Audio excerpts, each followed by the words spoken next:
For an inclusive dialogue, we're being told, in neighbouring Eswatini. That's the view of Deputy President David Mabuza. He was out and about speaking in Ladysmith, of course down in KZN, while on a campaign trail for the ANC. Now, reports we're getting from inside Eswatini suggesting that pro-democracy protests are still ongoing and that the government is allegedly using very heavy-handedness in response. So here's the latest that we can give you with eNCA's Siphamandla Goge.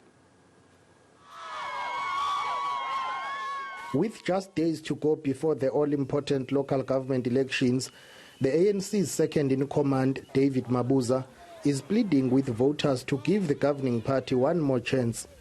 And on pressing regional matters, the Deputy President commented on the ongoing and concerning security situation in neighbouring Eswatini. Pro-democracy protests continue, and state security forces are being accused of abusing and allegedly killing some protesters. President Cyril Ramaphosa has deployed special envoys to the small nation of Eswatini, and Mabuza says talks are now imperative. We hope the message to the king will be conveyed by our envoy, so that we look at a situation where a dialogue is established between all the warring factions and the parties, and the king should be at the center to convene that dialogue.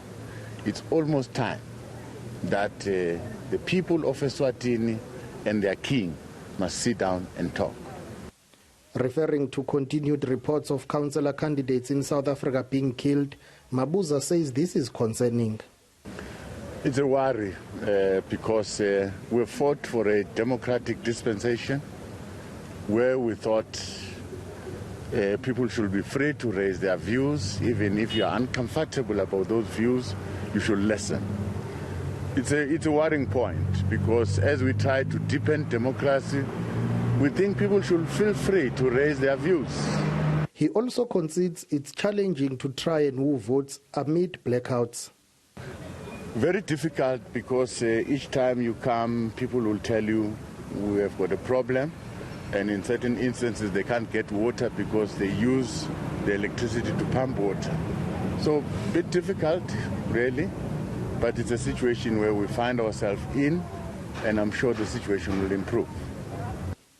Mabuza has reiterated his party's commitment that outstanding councillor candidate disputes will be attended to and resolved after the November 1 polls.